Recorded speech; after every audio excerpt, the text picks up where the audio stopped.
Saya membandingkan tentang kelas terbuka dengan konsep kelas terbuka dan kelas tertutup. Saya akan membandingkan kelas dalam bahasa Arab dan juga bahasa Indonesia. Saya kira teman-teman sudah banyak mengetahui ya bahwa dalam bahasa Arab sendiri itu hanya dikenal 3 kelas yang meliputi isim, fi'il, dan harf. Namun ketika kita ke dalam bahasa Indonesia, kelas kata menjadi lebih banyak, yaitu ada verba, nomina, numeralia, interrogativa, artikula, konjungsi. Wah, sedang azan ini. Sedang azan tidak apa-apa ya Pak ya? Ini cara melihat chatnya ini gimana ini? Tidak apa-apa Bapak, kami wakili untuk menjawab di sini. Ya. Sebentar. Saya setting dulu untuk apa namanya.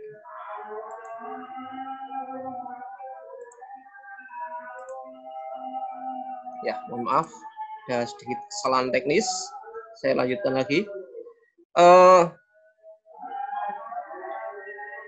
Tadi sampai mana itu? Oh ya, kelas kata dalam bahasa Indonesia ternyata lebih dari 3. Sebagaimana Anda lihat semua dalam layar, ada verba, nomina, numeralia, interrogativa, dan seterusnya lah. Jika kita melihat mengapa ada 2 perbedaan yang sangat jauh ya antara kelas kata dalam bahasa Arab dan bahasa Indonesia, itu menjadikan kita agak kebingungan ketika membandingkan apakah di bahasa Arab itu berarti tidak ada adjektifanya atau mungkin tidak ada numeralianya. Dalam sejarah sendiri, kelas kata itu sudah diteliti oleh sudah pernah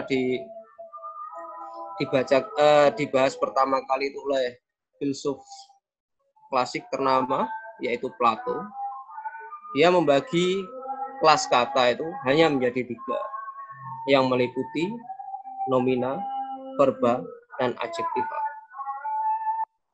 Pembagian ini dia lakukan berdasar morfologis karena bahasa yang digunakan sebagai korpus dalam penelitiannya itu adalah bahasa Latin.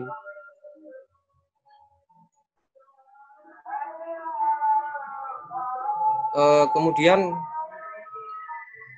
bagaimana cara ia mengklasifikasikan kata-kata tadi itu? Dia menggunakan konsep klausa. Meskipun zaman dulu belum ada klausa ya, mereka menggunakan istilah kalimat untuk lebih netralnya. Ada 3 jenis klausa yang sifatnya universal. Klausa yang pertama itu adalah klausa transitif, kemudian klausa intransitif, dan klausa kopulatif.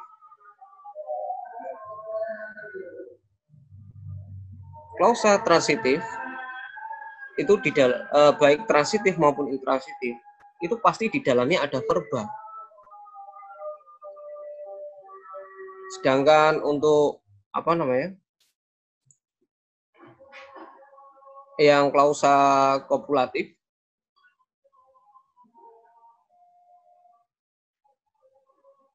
itu selalu terdiri dari nomina-nomina. Semua argumen yang terdapat dalam klausa, baik transitif, intransitif, itu merupakan nomina. Sedangkan yang ada di kolom predikat ini, untuk predikat transitif dan intransitif, biasanya itu verba. Sedangkan yang kopulatif, itu belum tentu diutarakan. Ini agak membingungkan juga ya. Saya terus terang agak nervous ya. Karena saya kebingungan untuk melihat cat-cat yang ada di sini itu di mana ya. Mohon maaf sebelumnya. Ya, saya lanjutkan sebisanya saja. Daripada saya menjelaskan yang teoritis sekali ya. Tadi saya menjelaskan kata dalam bahasa Arab itu ada 3, kelas kata dalam bahasa Indonesia itu ada banyak. Ini kan selisihnya banyak sekali. Terus mengapa kok bisa seperti itu? Itu sebenarnya yang ingin saya bicarakan. Tadi saya juga sudah menjelaskan bahwa konsep kelas kata itu awalnya memang dicetuskan oleh Plato dan khusus untuk bahasa Latin. Dan ketika diterapkan ke bahasa Arab itu kok cocok seperti itu ya, karena memang sama-sama infleksinya. Dan berbeda ketika diterapkan ke bahasa lain yang tidak infleksi ya. Tadi Mas Endi sudah menjelaskan apa itu fleksi, apa itu aplikasi seperti dalam bahasa Indonesia. Konvergensinya menjadi banyak sekali seperti ini. Saya lanjutkan sendiri. Lalu ini ialah cara mengidentifikasi kelas kata. Jadi kelas kata itu jangan dilihat satu persatu. Misal ada kalimat saya makan roti. Saya itu nomina, roti itu verba. Kemudian saya itu nomina. Aduh. Oh ya, maaf ada yang mengganggu. Saya itu nomina, makan itu verba, dan roti itu nomina. Itu termasuk klausa transitif.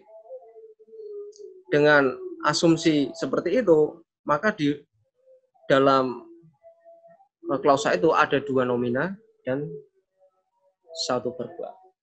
Analisis semacam itulah yang selama dalam kurun waktu sebelum linguistik modern itu sejak abad 19 ditemukan. Verba dan nomina itu adalah kategori wajib. Sedangkan yang lain-lain itu menjadi kelas sampah, bisa menjadi bagian dari kelas lain, atau mungkin malah independen. Dan itu sudah banyak dibicarakan mulai dari Plato, kemudian Dionysius Rex, dan sampai ke Sibaweh, dan seterusnya sampai ke negara kita itu yang membawa seperti Van Ophuijsen dan diteruskan sampai sekarang itu oleh Frida Laksana. Karena beragamnya konsep kelas kata itu, salah satu teori yang cukup enak untuk digunakan itu ialah kelas kata terbuka dan kelas kata tertutup. Lalu apa itu kelas kata terbuka dan kelas kata tertutup? Kelas kata terbuka itu prinsip keanggotaannya itu bersifat tidak terbatas, bervariasi dari waktu ke waktu, dan bervariasi pula antara satu penutur dengan lainnya. Sebagian besar kata pinjaman pun seringkali dimasukkan ke kelas terbuka. Berbeda dengan kelas tertutup, biasanya terdiri dari sejumlah anggota kata yang tetap dan sedikit. Yang sama, tidak akan pernah bervariasi bagi semua penutur bahasa, dialek, dan yang anggotanya tidak berkurang ataupun bertambah tanpa perubahan struktural dalam gramatika suatu bahasa sebagai satu kesatuan. Kutipan ini saya ambil dari bukunya Robbins karena memang dia yang pertama kali mengungkapkan konsep kelas kata terbuka dan kelas kata tertutup. Konsep ini kemudian dirinci lagi oleh Evan itu ahli morfologi. Dia menjelaskan di semua bahasa itu ada setidaknya 9 kelas kata ini. Kelas kata terbukanya itu meliputi nomina, verba, dan adjektiva. Sementara kelas tertutup meliputi adverb, numeral, pronomina, demonstrativa, artikel, adposisi. Posisi itu bisa proposisi, bisa postposisi, auxiliaries, dan kelas kata lainnya. Untuk yang nomor 9 ini dirinci lagi lebih banyak. Teman-teman bisa melihatnya sendiri. Ini saya masih teoritis benar. Nah, dari semua ini kemudian dikembangkan lagi oleh teman-teman ahli-ahli semantik.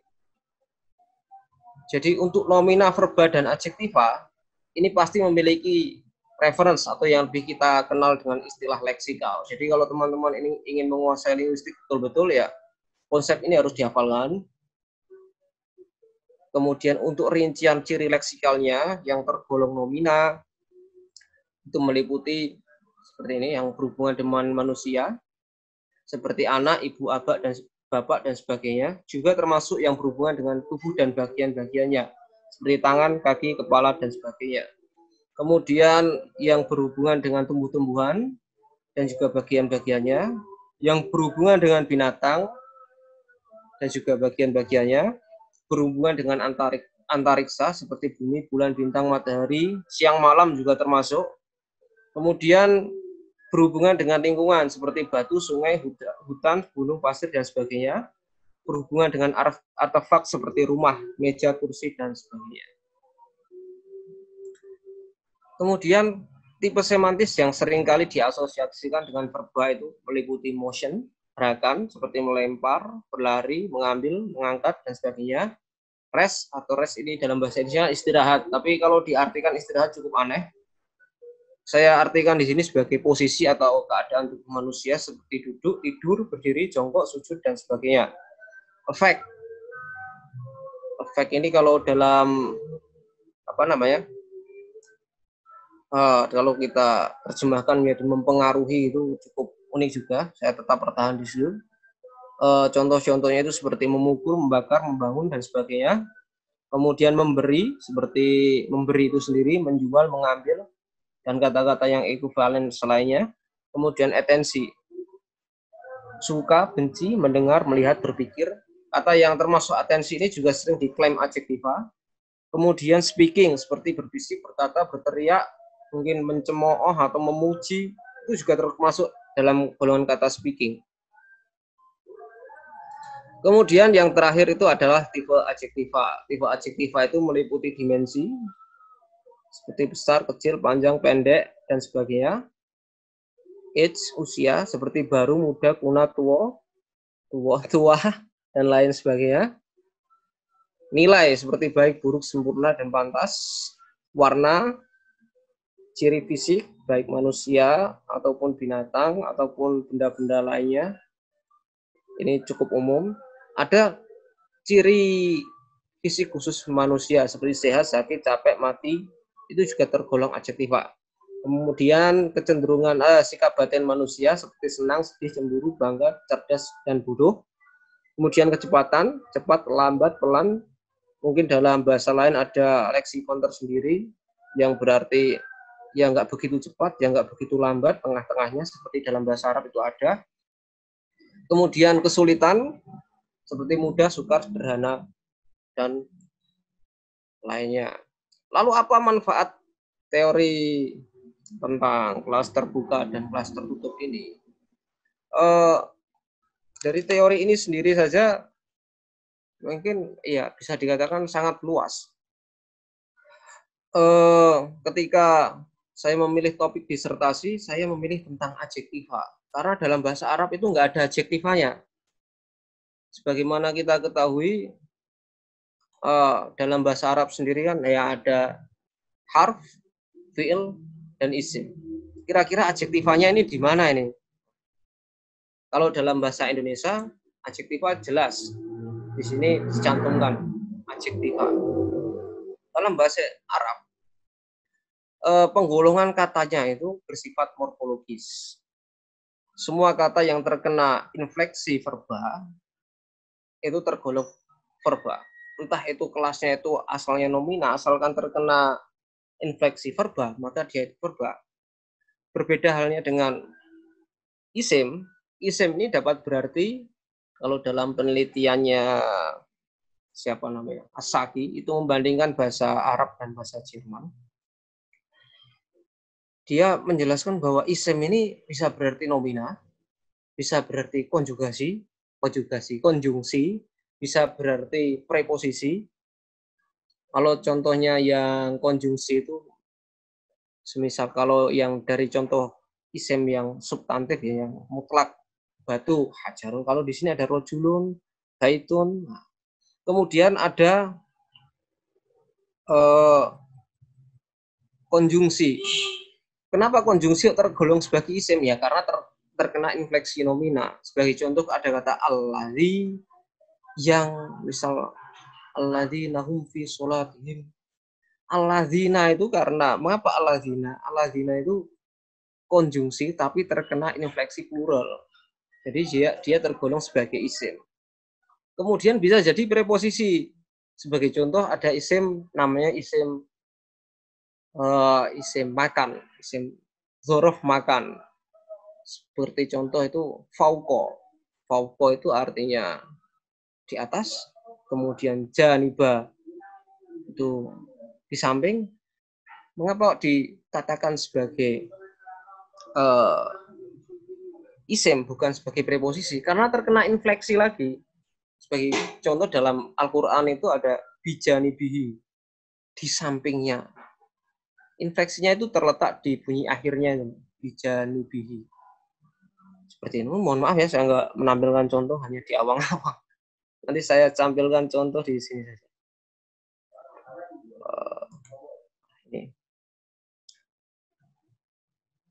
Ini teman-teman bisa, oh ya saya menyampaikan yang penting-penting saja. Untuk penelitian bahasa Arab, bahasa Indonesia itu korpus terbaiknya itu Zeker Quranic Project ini bisa dimanfaatkan. Misal kita mencari kata tadi yang saya sebutkan ya. Nah, ini ada wana dainahu min janibit tur. Janib ini preposisi. Tapi dikenai preposisi lagi. Ini bedanya bahasa Arab dan ini tergolong nomina, tidak bisa digolongkan sebagai preposisi. Jadi preposisi dalam bahasa Indonesia dan bahasa Arab jelas berbeda. Kalau sebagian preposisi bahasa Indonesia itu bisa polimorfemik atau mungkin gabungan. Kalau dalam bahasa Arab itu tergolong sebagai isim. Sebagian loh ya. Kalau min ini ya jelas preposisi. Kemudian saya menyampaikan tadi apa ya? Ini.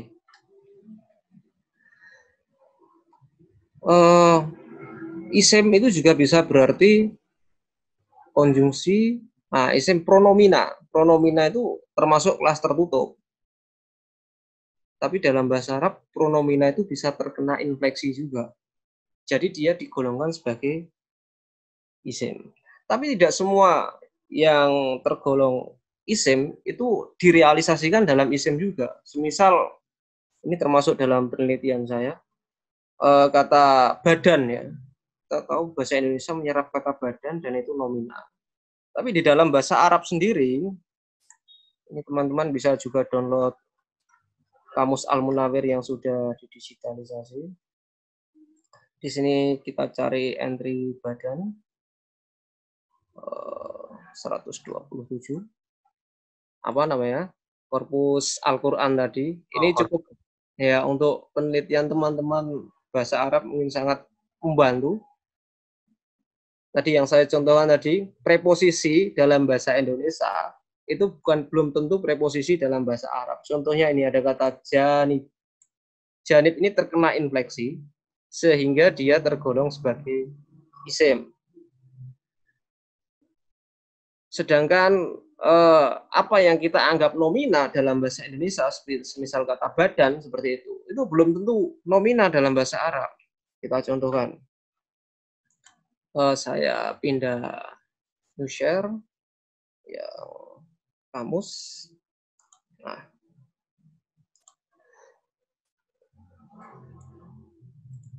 kita cari yang badan, mana ya?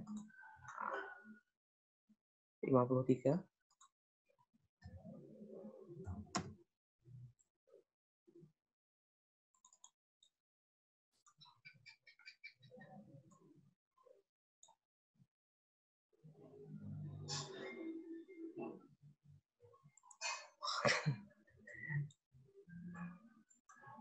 Nah, kata badan itu bisa juga diartikan sebagai verba.